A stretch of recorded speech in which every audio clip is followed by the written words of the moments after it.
There are certain moments in NASCAR that split the entire community right down the middle. Not just fans arguing in the comments, but actual drivers, veteran insiders, and people who have spent their whole lives in the sport suddenly finding themselves on opposite sides of a debate that nobody quite saw coming. This is one of those moments. And what makes it particularly interesting is that at the center of it all is not a controversial racing incident or a rules dispute. It is a question about what NASCAR actually is, what it should be, and who deserves a seat at the table. Two big stories broke this week that are directly connected to each other, and both of them involve some of the most well-known names in the sport saying things that are going to be remembered for a long time. Before we get into all of it, if you love honest NASCAR conversation, the kind where nothing gets sugar-coated and every angle gets explored properly, please hit that like button and subscribe to NASCAR Nation Report right now. We are a brand new channel, and our first big goal is reaching 10,000 subscribers. We want to build a community of real NASCAR fans who love talking about this sport the way it deserves to be talked about. If that sounds like you, you are exactly in the right place. Hit subscribe, and let's get into this. The story that set everything off this week started with an announcement that landed differently depending on who you were when you heard it. Richard Childress Racing confirmed that Garrett Mitchell, who is known to millions of people online as Cletus McFarland, is going to race in the NASCAR O'Reilly Auto Parts Series for 3 races this season. The moment that news got out, reactions started pouring in from every corner of the NASCAR world. And those reactions were not mild or carefully measured. They were sharp, they were direct, and in some cases they were genuinely funny in the way that only NASCAR can produce. To understand why the response was so strong, you need to understand who Cletus McFarland actually is and what his racing background looks like on paper. He has built an enormous audience online, particularly on YouTube, where millions of people follow his content about cars, racing, and everything connected to that world. His personality connects with people. His enthusiasm for motorsport is completely genuine. Nobody is questioning any of that. But when you look at his actual competitive racing resume, the numbers are relatively thin. He has 5 starts in the ARCA Menard Series and 1 start in the NASCAR Craftsman Truck Series. That is the full extent of his stock car racing experience at any level approaching NASCAR competition. Kyle Busch was one of the first major voices to respond publicly, and if you know anything about Kyle Busch, you already know that when he has an opinion, he is not going to wrap it in careful diplomatic language. He was speaking with reporters at Phoenix when the subject came up, and his reaction was blunt from the start. He said he didn't even know exactly how many races Cletus had run, but then he started drawing comparisons to what drivers traditionally go through before reaching this level of competition.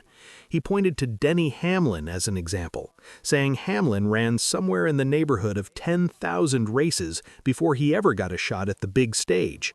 That context alone was making a clear point about what the expected pathway into NASCAR has historically looked like. But then Busch delivered the line that immediately took over NASCAR social media. He said his son had probably run more races than Cletus, and his son is 10 years old. When that quote hit the internet, the reactions were immediate and loud. Some people found it hilarious. Others thought it was unnecessarily harsh, but everyone agreed it made the argument clearly.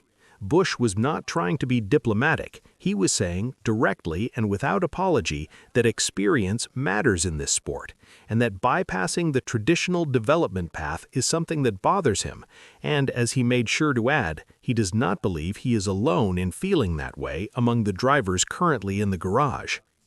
But Kyle Busch was not the only person speaking up loudly this week. Another vocal reaction came from Freddie Kraft, who is best known to Cup Series fans as the spotter for Bubba Wallace. Kraft went straight to social media after the announcement broke, and his post was written in a tone that made his frustration pretty clear even before you got to the substance of what he was actually saying.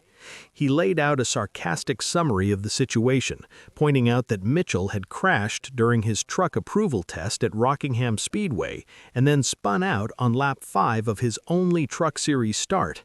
And then he wrote the word approved, as if those two things were somehow a sufficient qualification for the next step up the ladder. What is important to understand about Kraft's take, though, is that he made a real effort to separate his criticism from any personal issue with Cleetus McFarland himself. He said clearly that he does not blame Mitchell at all. If any driver anywhere in the country was offered a competitive NASCAR ride, the overwhelming majority of them would say yes without hesitation. That is not a character flaw. That is a completely rational response to a great opportunity. Kraft's frustration is not with the driver who accepted the opportunity, it is with the process that created the opportunity in the first place. He also spent some time on Mitchell's Truck Series debut at Daytona, and this is where the safety dimension of the debate comes into focus. During that race, McFarland had a spin that ended his day early. Kraft explained that when Cleetus went into the spin, his car went down the track rather than up, which is the direction most experienced drivers know to go in that situation. At the time of the spin, he was running inside the top 10, which meant there were a lot of cars around him. Kraft said NASCAR got lucky that it did not turn into a much bigger wreck. He described it as genuinely dumb luck that the field did not get collected in a significant incident. And that, he said, is his core concern.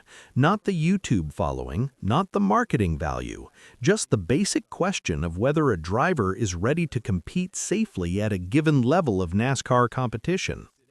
Kraft was also careful to say that from everything he has seen in McFarland's online videos, the guy clearly has real car control and a genuine feel for driving.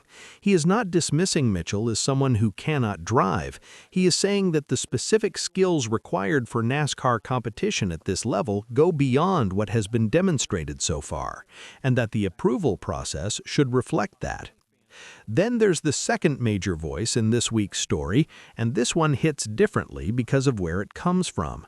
Kyle Petty has spent decades around NASCAR. He raced in it, he has commentated on it, he has watched it evolve through multiple eras, and he has a perspective on the sport that very few people alive can match. When Petty speaks about what NASCAR is and what it should be, he is speaking from a place of deep personal history with the sport. And this week, he was not holding back. Petty openly criticized the decision to bring Cleetus McFarland into the O'Reilly Auto Parts Series program with Richard Childress Racing. His central argument is that Mitchell's massive online following almost certainly played a bigger role in creating this opportunity than his racing record did. And that, for Petty, is a problem that goes beyond any individual driver or any single race. He acknowledged the full context of Mitchell's experience, those 5 ARCA starts, the Truck Series attempt, the crash during the Rockingham approval test, the spin at Daytona, and his view is that while those experiences technically count toward a racing resume, they do not add up to the preparation that this level of competition demands. He made the point that NASCAR today has more developmental series and more structured pathways than it has ever had before. Drivers who want to reach this level have more options and more opportunities to build proper experience than any previous generation did. Given all of that, he questions why social media reach should be the thing that accelerates someone past that process. Petty's most striking moment in the discussion came when he described what he sees as the new reality of how opportunities get created in NASCAR. He said it almost feels like you do not need racing experience anymore. He painted a picture where someone can learn on a simulator, build up 10 million YouTube followers, get behind the wheel of something relatively accessible, and suddenly find doors opening that would otherwise take years of traditional racing to unlock.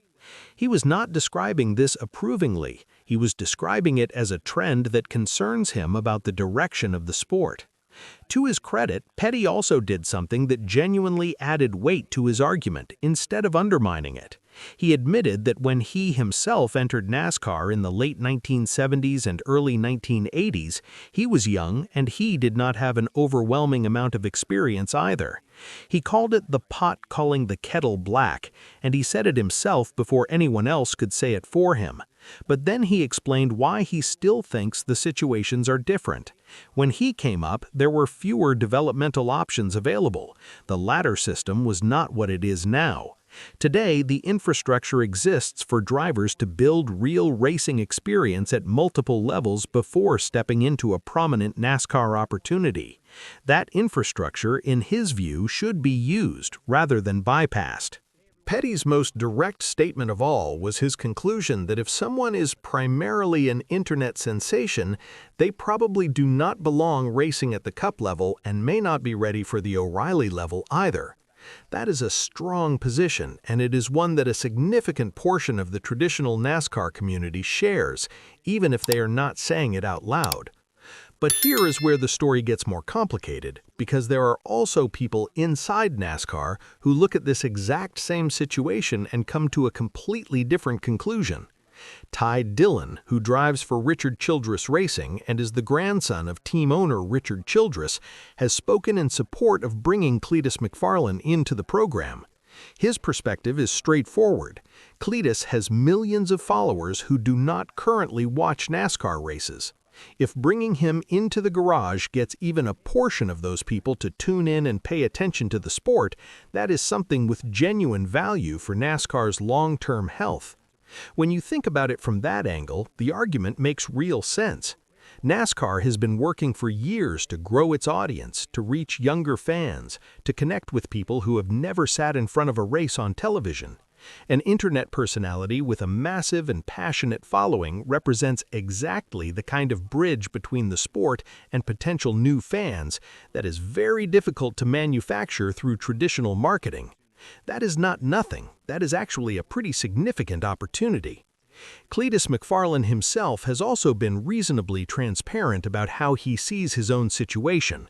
He has not been out publicly claiming he is ready for the Cup Series or that he belongs at the highest level of NASCAR competition. In conversations with people like Dale Earnhardt Jr., Mitchell has talked about wanting to continue building experience step by step, learning from each race and proving himself on the track rather than relying on his online reputation. Whether that measured approach translates into actual on-track performance is a different question, but at least the attitude seems to be right. Which brings everything down to one concrete and rapidly approaching moment. Cleetus McFarlane is scheduled to make his O'Reilly Auto Parts Series debut at Rockingham Speedway on April 4th. That race carries enormous weight beyond anything that normally surrounds a single start in a developmental series. How he performs there will go a long way toward determining whether he earns his next planned start at Talladega Superspeedway. But more than that, this race is essentially a live public answer to the biggest question sitting at the center of this entire debate. Can someone who did not take the traditional path demonstrate that they genuinely belong at this level of competition when the green flag drops and the racing gets real? Every driver in the garage will be paying attention. Every team will be watching. Every analyst and media voice in the sport will have their eyes on Rockingham on April 4th. The fans will be watching too, both the traditional NASCAR faithful who think the sport's standards should mean something, and the millions of online followers who are being introduced to NASCAR through Cleetus McFarlane for the very first time. Kyle Busch and Kyle Petty represent one side of this debate, and it is a side rooted in a genuine belief that experience matters, that the developmental ladder exists for real reasons, and that bypassing it sets a precedent that could have consequences for the sport beyond any one driver's career. Ty Dillon and the people who think like him represent the other side, a side that believes NASCAR needs new audiences and that creating pathways for unconventional personalities to enter the sport is part of how you build those audiences. Both sides have legitimate points, both sides care about NASCAR, And the answer to who is right might ultimately come down to what we actually see on a racetrack in North Carolina on April 4th. Now it is your turn. Do you think Kyle Busch and Kyle Petty are right that experience should be the only thing that opens doors in NASCAR? Or do you think someone like Cletus McFarlane bringing a massive new audience to the sport is worth the risk? Leave your thoughts in the comments, because this is one of those debates where the NASCAR community is genuinely divided and every opinion matters. And if you are not already subscribed to NASCAR Nation Report, please do it now. We are a brand new channel chasing our first 10,000 subscribers, and we want every one of them to be a real NASCAR fan who loves this sport as much as we do. Thanks for watching, and we'll see you in the next one.